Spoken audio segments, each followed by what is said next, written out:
Hello everyone, আসসালামু আলাইকুম। আমি জমির মির্জা খোকন ওরফে জমি Khokon. Welcome to my daily vlog. আজকে আপনারা দেখবেন যে আমার মতো একটু স্বাস্থ্য ইমানদার মানুষ সারাদিন কত কিছু ফেস করে আসেন। শুরু করি। যাই হোক, মুই বেঞ্জি হালে ঘুমে গুনে উঠি, এককালে বোর থাকতে থাকতে উঠতে একটি ফজরের নামাজটা মুই পড়ি।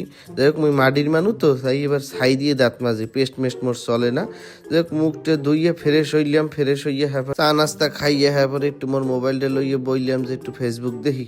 মানুষের হক মারিয়ে খাওয়া যে কত খারাপ, এই সংক্রান্ত 3টে ভিডিও আমি শেয়ার দিছি। আরে আল্লাহ। যাই হোক, এর পরে আমার বইনের গিফট করা পাঞ্জাবিটা পরিয়ে রেডি হইলাম, গোসল মোসল করিয়ে সকালটা বেলা একটু মর্নিং ওকে বাইরে আমি হাঁটতে তো হাঁটতে বাইরে চিন্তা করলাম যে আজকালকার পোলাপান কত বেয়াদব। জমি কখন তার বলার কোনো আদব লেহাজ নাই, কিছু নাই। সালাম কালাম দেবেন আবার জমি কখন। তো দর্শক আপনারা দেখতেই পাইলেন যে আজকালকার পোলাপান কি পরিমাণ বেয়াদব হয়ে গেছে। তাই হোক, মুই আড্ডা দিছি সোজা পথে দেখা হয়েছে রহিমিয়া লাগে, হ্যাঁ পোলাই বলে লন্ডন গেছে আমার দোয়ায়। আরে বলো দা, আমার দোয়া পাইলে তোর পোলায় কোনোদিন মেট্রিক পেয়েছি হারতে না। যাই হোক, এরপর গেলাম আমার জমির পাশে, যাই দেখলাম যে ওইনে বিভিন্ন মানুষের গাছগুলো বুড়ো হয়ে যাইতে এসে কেউ দেহেও না। তা মুই চিন্তা করলাম যে এগুলো কাটতে যদি বেশি দিতে পারি তা এগুলো তো আমি তো দেশের সম্পদটাকে ব্যবহার করছি, নাইলে তো এই সমস্ত গাছ কয়েকদিন পর মরে যাইবে, বোঝেই না কেউ। এর পর মুই গেলাম মোর জমিতে। মোর জমিটার আইলে সোজায় না, পাশের জমিটা আমার বইনের। আহারে, বইনের কত ভালো পাইছি। আর জমিটার আইলটা কাটিয়ে আমার দায় নিতে চাইছিলাম, কারণ ওর জমি লাগবে কি, ওর জমিটার উপরে তো আমারই হক। ওর জমি মানেই তো আমার জমি, এতে আবার কি আলাদা করে কিছু দেওয়ার আছে? অথচ আরে বলে বুঝাই দেওয়া লাগবে, আর পোলাই এই ক্যাল মোরে কয় এইটা আইসগো আমারে বুঝাই দেবেন আপনি, আমি কিছু জানি না। হারে বোঝো না, তোর আমার জমি মোর জমি হ্যাঁ কি আলাদা? একটু আইল ঢোকছে, এত সমস্যা কি? মুই ওটা বুঝাই দিব না, ধান মানে তো হয়েছে, আমার দা থাকলে তো সমস্যা নাই কোনো। আপনি সরেন, আপনি বোঝা লাগবে। মানুষের জমি খাইতে খাইতে আপনি এখন নিজের বুনের জমি খাইতেছেন। আমার জমি আজকের মধ্যে লাগবে, নাইলে আমি গ্রাম আদালত যাবো, আপনার নামে মামলা করবো। আমি গেলাম, আপনি থাকেন।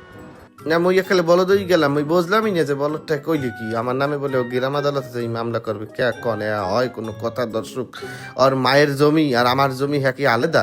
ভাই বোনের জমি একটু রাখবে। যাই হুনি হাসাইও ইউনিয়ন পরিষদে গ্রাম আদালত আছে মগো, হেনে যাইও 20 টাকা দিয়ে আমার নামে একটা মামলা হরিয়ে দিয়েছে যে আমি বলে আর মায়ের জমি খাই দিই। কে আর মায়ের জমি আমি খাই দিই? মুই কি তোকে লাগিয়ে কম কষ্ট করছি? আব্বাই দুইজনের লাগিয়ে পড়ালেখা টাকা রাখতে পারে না, একজনের ফ্যানে রাখছি। তুই পড়ালেখা না হরিয়ে তোরে করাইছি যাতে তুই মানুষ হন। হেই তুই এখন একটু জমির লাগিয়ে আমার লাগে এরকম করবি কে? হইস কি? মুই না খাইয়ে না তোকে খাওয়াইছি, জমি একটু কোনাই দিয়ে আমি একটু লইছি, এতে কি হয়েছে? লেখাপড়ি কি হয়েছে আবার? যাই হোক, কিছু বোঝার আগেই শুনলাম যে বলে আসলেই মামলা হরিয়ে দিয়েছে, মোর এখন যাওয়া লাগবে বলে গ্রাম আদালতে দেখা করতে। হ্যাঁ, সময় গেছি গ্রাম আদালতে যাই দেখি কি বাজে এক সিস্টেম। এখানে বলে 10 টাকা দিয়ে ফৌজদারি আর 20 টাকা দেওয়ানি মামলা দায়ের করা যায়। এটা কিছু হইলে নিজের নিকটস্থ ইউনিয়ন পরিষদে যাইয়া ওহেনের হিসাব সহকারী কাম কম্পিউটার অপারেটর যে আছে হ্যার দ্বারা যোগাযোগ করলে বলে যে কেউ ওই সেবা নিতে পারবে। হইনেই মনটা খারাপ হয়ে গেছিল, ভাবছিলাম যে বেশি যদি তেরি করে তাই বইনের জমিটা দখল দেবো, তারপর কেস দেবে, সারা জীবন বইবি জমিটা খামু কেস লড়তে সবাই মিলিয়ে আমার লাগে যা ষড়যন্ত্রটা করলে। আর এখানে হগলটি মিলিয়ে আমার ওই বেয়ার বাগদিনের পক্ষে সিদ্ধান্ত নিয়েছে। গ্রাম আদালতে লইয়েছে, আমার জাল কাগজটি কেউ দামই দিলে না।